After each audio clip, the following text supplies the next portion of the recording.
नमस्कार, आप देख रही हैं नेक्स्ट 9 लाइव और मैं हूं आपके साथ अंकिता मिश्रा। श्रद्धा वालकर केस को 1 साल आज पूरे हो गए। आज के ही दिन तकरीबन 6:30 बजे यानी कि 18 मई को तकरीबन 6:30 बजे शाम को श्रद्धा वालकर का बुरी तरीके से अंत कर दिया गया था। आफ्ताब पूनावाला ने श्रद्धा वालकर की इस तरीके से जान ले ली कि जिस किसी ने भी इस केस को सुना वो बस चौंक गया, रोंगटे खड़े हो गए। आज श्रद्धा वालकर को एक बार फिर से याद करेंगे, श्रद्धा वालकर के केस को एक बार फिर से टटोलने की कोशिश करेंगे, जानने की कोशिश करेंगे कि आखिर श्रद्धा के केस में अब तक कौन सी ऐसी पेचीदगी है जो सामने आ रही है और आखिर क्यों आफ्ताब पूनावाला ने अपने बयान को कोर्ट के आगे ही बदल लिया। क्या आफ्ताब के बयान बदलने के बाद क्या उसे सज़ा मिलनी बंद हो जाएगी? क्या सज़ा रुक जाएगी, उसकी स्थगित हो जाएगी, या फिर उसके जो सबूत हैं, जिस सबूत के बिना पर चार्जशीट को बनाया गया है, 6000 से भी ज़्यादा पन्नों की चार्जशीट है, उसे लेकर के कोर्ट काफ़ी गंभीर फैसला ले सकता है। बात करते हैं 18 मई जब श्रद्धा की जान ली गई। 17 मई को श्रद्धा अपने कथित तौर पर एक दोस्त के साथ मिलने गई थी। उस रात वो घर नहीं लौटी। उस दिन जब 18 मई को वो घर लौटी तो आफ्ताब देख करके उससे गुस्से से लाल पीला हो गया। उससे पहले भी आफ्ताब काफ़ी बार उसके साथ दुर्व्यवहार कर चुका था। गुस्सा काफ़ी ज़्यादा हावी हो जाता था आफ्ताब पे। यही वजह थी कि आफ्ताब कई बार श्रद्धा की जान लेने की कोशिश कर रहा था और इसका खुलासा खुद श्रद्धा ने किया है। श्रद्धा ने एक काउंसलर के पास इस बात को कहा, जिसकी वीडियो रिकॉर्डिंग भी कोर्ट के पास एक सबूत के तौर पर मौजूद है। जब यहाँ से बात आगे बढ़ती है तो जिस रात श्रद्धा और आफ्ताब की आपस में लड़ाई होती है, जब श्रद्धा की जान ली जाती है, उसी बीच में आफ्ताब पूनावाला ये कहता है गिरफ्तारी के बाद कि उसकी लड़ाई इस वजह से हुई थी कि श्रद्धा बार बार उसे शादी के लिए उकसाया करती थी, शादी के लिए मजबूर किया करती थी। ये उसका पहला बयान था जब गिरफ्तारी के बाद उसने दिया था। हालांकि उसके बाद कई बार आफ्ताब ने बयानों को बदलने की कोशिश की। अब आते हैं 18 मई को। 18 मई की रात जब तकरीबन 6:30 बजे आफ्ताब ने श्रद्धा का गला घोटा, उसकी जान ली, तो उसके बाद वो वहाँ तक भी सीमित नहीं रहा। पहले आफ्ताब ने शराब की पेटी मंगवाई। शराब को पीते पीते उसने श्रद्धा के अंग को छिन्न भिन्न कर दिया, यानी कि श्रद्धा के 35 टुकड़े किए। उसके बाद उन टुकड़ों को अलग अलग करके वो फ्रिज में रखता और उसी दिन उसने फ्रिज भी मंगवाया था। आफ्ताब ने उस फ्रिज में श्रद्धा के टुकड़ों को कुछ इस तरीके से रखा था कि उसके टुकड़े खराब नहीं होते थे। इसके साथ ही घर में इत्र से खुशबू फैलाई, फूल मंगवाए गए और घर की पूरी तरीके से सफाई की गई थी। उस दिन पानी भी आफ्ताब को ज़्यादा लगा था। पानी आफ्ताब ने ज़्यादा 19 मई को मंगवाया, जिस दिन उसने पूरे घर की सफाई की थी। इसका खुलासा खुद पड़ोसियों ने किया है और जहाँ से वो पानी लेकर के आता था उसने भी ये बात कही। इसके बाद से धीरे धीरे करके वो पॉलिथीन बैग से आफ्ताब श्रद्धा के एक एक शव को मेहरौली के जंगलों में फेंकना शुरू कर देता है।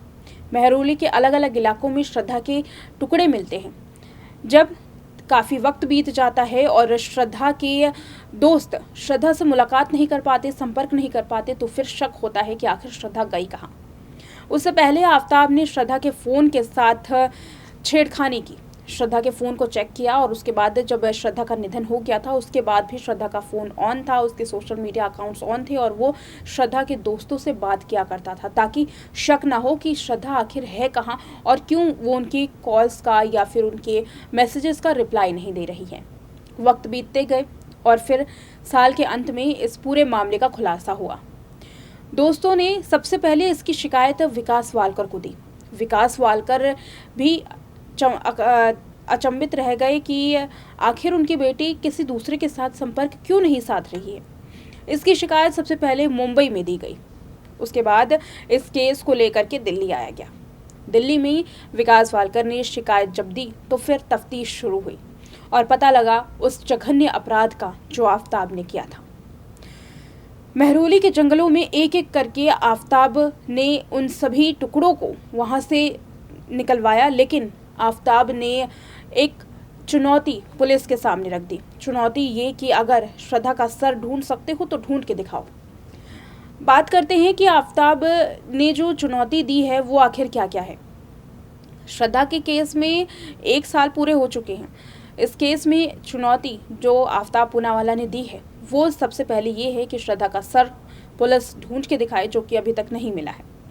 श्रद्धा का जिस हथियार से अंग काटे गए थे, श्रद्धा के अंगों को छिन्न भिन्न किया गया था, वो अभी भी नहीं मिल पाया है। यानी कि जो हथियार थे श्रद्धा वालकर के केस में जो इस्तेमाल किए गए थे वो हथियार भी अभी तक पुलिस के हाथ में नहीं आए हैं। ये एक बड़े सबूत के तौर पर देखा जा सकता था, लेकिन ये सबूत जो है वो पुलिस के पास नहीं है, जिस वजह से ये जो पूरा मामला है वो और भी ज़्यादा पेचीदा हो गया है। अब बात करते हैं कोर्ट में क्या बयान जो आफताब ने दिया वो क्या बयान था, और आखिर इस बयान के बाद पुलिस की मुसीबत, पुलिस की जो चुनौती है वो और क्यों बढ़ गई है। पुलिस के सामने आफताब पूनावाला ने हर जुर्म को कबूला। यही नहीं, नार्को टेस्ट में भी आफताब पूनावाला ने हर जुर्म को कबूला था। उसने कहा था कि श्रद्धा वालकर की जान उसी ने ली है। लेकिन जब इस पूरे मामले की सुनवाई कोर्ट में हुई और साकेत की कोर्ट ने जब आफताब के आरोपों को तय किया, तब श्रद्धा वालकर का मुख्य आरोपी आफताब पूनावाला अपने बयान से पलट जाता है। आफताब साफ कहता है कि उसने श्रद्धा की जान नहीं ली है और ये केस वो आगे भी लड़ना चाहेगा। यानी कि अगर आफताब को हाई कोर्ट या सुप्रीम कोर्ट का रुख करना पड़े तो वो करेगा। लेकिन इस पूरे मामले में आखिर जो आफताब है इस तरीके की दलील जब रख रहा है, जबकि तमाम सबूत उसके खिलाफ है, तो आखिर वो कौन कौन से ऐसे पहलू हैं जिस पर आफताब केस को जीत सकता है। बताते चले कि पुलिस के सामने दिया हुआ कोई भी बयान आरोपी के दोषों को सिद्ध नहीं कर सकता। अगर वो बयान कोर्ट में बदल देता है तो फिर एक बार फिर से जांच शुरू होती है और आरोपी को मौका दिया जाता है कि वो अपनी दलील पेश करे। ऐसे में कई बार कई केसों में देखा गया है कि आरोपी ये आरोप लगाते हैं कोर्ट के सामने, ये बताते हैं कि उन पर ये बयान दबाव के कारण दिया गया और पुलिस ने उन पर इतना दबाव डाला कि उन्होंने अपने जुर्म जो कि उन्होंने किए ही नहीं थे उसे कबूलना पड़ा। यही वजह है कि आफताब ने इस तरीके का पैंतरा खेला है। बात करें अगर आफताब के उन पहलुओं की जिसकी वजह से वो केस में पेचीदगी ला सकता है तो वो है श्रद्धा का सर। श्रद्धा का सर नहीं है, हथियार नहीं है, फ़ोन नहीं है, और साथ ही जिस हालत में आफताब पूनावाला इस वक्त है ये एक मानसिक स्थिति को दर्शाता है। अब यहाँ पर हो ये सकता है कि जब कोर्ट इस पे फैसला सुनाएगी तो कोर्ट आफताब के जो गुनाह हैं उसको देखते हुए, गुनाह का आकलन करते हुए सज़ा को कम भी कर सकती है। सज़ा कम करने के जो स्थिति है वो इस वजह से आएगी क्योंकि स्वास्थ्य को देखते हुए आफताब मनोचिकित्सक के पास जा सकता है। ऐसा कोर्ट निर्देश दे सकती है पुलिस वालों को कि पहले आफताब का मनोचिकित्सक के साथ इलाज करवाना चाहिए। मनोचिकित्सक द्वारा एक स्थिति देखनी होगी कि क्या आफताब उस स्थिति में है कि वो सज़ा काट सकता है या नहीं। ये एक ऐसा पैंतरा है जिससे आफताब कड़ी से कड़ी सज़ा से बच सकता है। हालांकि लव जिहाद के मामले में आफताब को फंदे पर लटकाने की बात की जा रही थी, लेकिन अगर ये पैंतरा काम करता है तो आफताब यकीनन जो गुनाह उसने किया है उससे बच जाएगा। फिलहाल आज के लिए इतना ही। देखते रहें नेक्स्ट 9 लाइव।